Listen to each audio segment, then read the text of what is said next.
Students, my name is Mahira.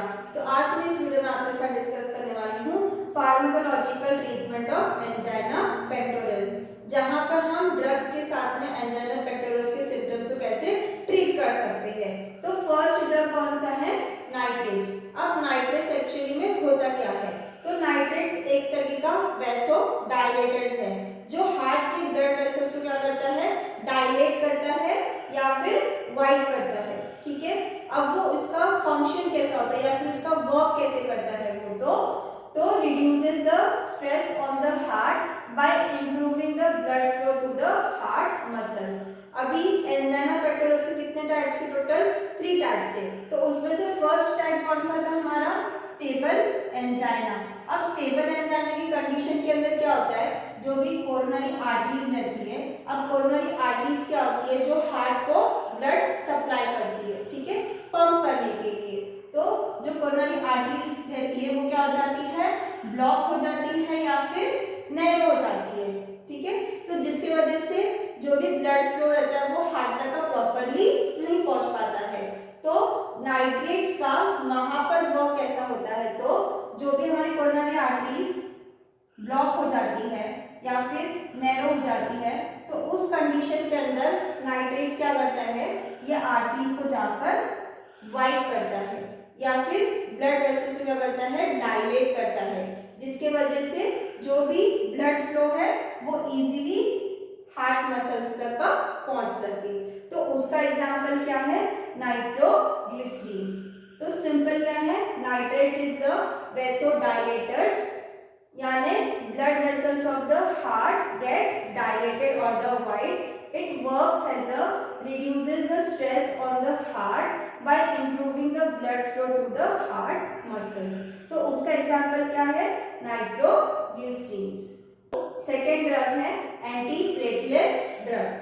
तो अभी anti platelet drugs कैसे वर्क करते हैं in the treatment of angina pectoris के? So by decreasing the platelet aggregation and inhibit thrombus formation. अभी जैसे कि एंजाइना पेक्टोरस के 3 टाइप्स होते हैं। कौन कौन से? स्टेबल एंजाइना, अनस्टेबल एंजाइना और वेरिएंट एंजाइना। अब अनस्टेबल एंजाइना की कंडीशन के अंदर क्या होता है? जो भी हमारी आर्टरीज रहती है उसके अंदर एक एपिथेलियल लेयर या फिर एपिथेलियल टिश्यू प्रेजेंट रहता है जो क्या सीक्रेट करता है?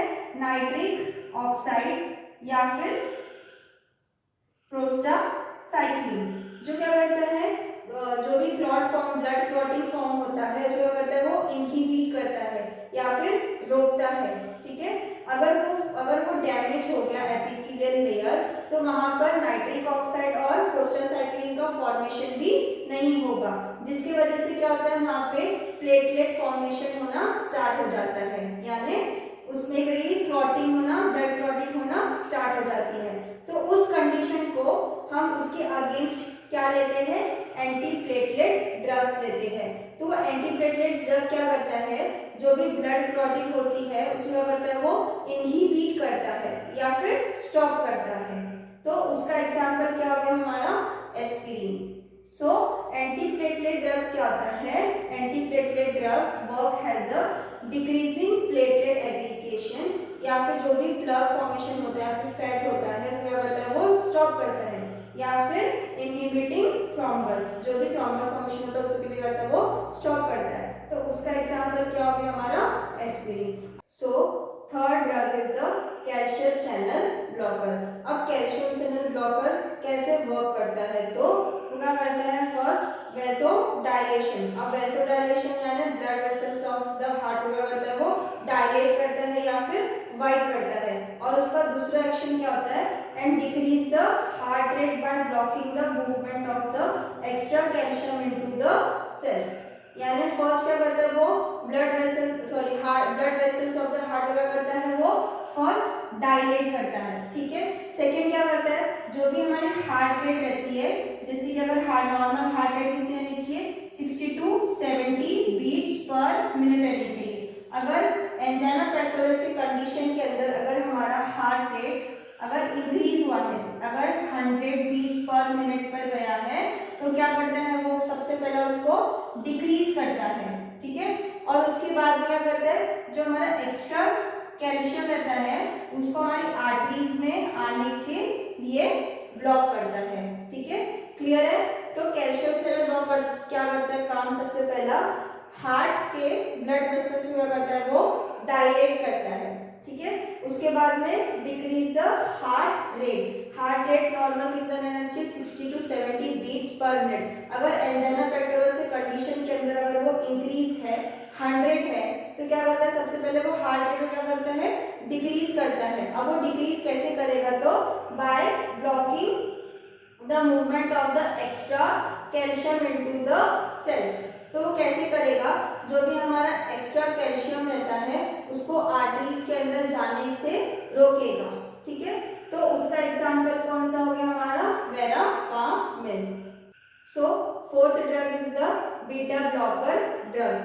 अब बीटा ब्लॉकर ड्रग्स कैसे यूज आता है the treatment of angina pectoris के केस के अंदर, तो जब भी हम कोई भी एक्सरसाइज करते हैं या फिर एक्टिविटी परफॉर्म करते हैं या फिर डर जाते हैं या फिर स्ट्रेस आउट होते हैं, तो उस कंडीशन के अंदर क्या होता है, हमारे हार्ट के ऊपर या फिर ब्लड वेसल्स के ऊपर एक तरीके का प्रेशर अप्लाई होता है या फिर वर्कलोड होता है, जिसकी वजह से क्या होता है, जो भी हमारी हार्ट बीट रहती है वो इंक्रीज हो जाती है। तो उस कंडीशन को स्लो डाउन करने के लिए या फिर उसके अगेंस्ट हम क्या यूज करते हैं, बीटा ब्लॉकर्स यूज करते हैं। So reduces workload of the heart and the blood vessels causing heart to beat slowly with the less force। अब उसका एग्जांपल कौन सा है, प्रोपेनोलॉल। तो फार्माकोलॉजिकल ट्रीटमेंट हमारे कौन कौन से थे, तो फर्स्ट था नाइट्रेट, सेकेंड था antiplatelet drugs, third one is the calcium channel blockers and fourth one is the beta blockers. अगर ये सब ड्रग्स लेने के बावजूद भी अगर एंजाइना पेक्टोरस के सिम्टम्स अगर क्योर नहीं होते हैं, तो उसके अगेंस्ट क्या हम परफॉर्म करते हैं, फिर सर्जरीज परफॉर्म करते हैं। तो वो हम नेक्स्ट देखेंगे कौन से टाइप की वो सर्जरी होती है। क्लियर है। तो फर्स्ट है हमारी कोरोनरी एंजियोप्लास्टी और second is the coronary artery bypass surgery. Clear है इतना।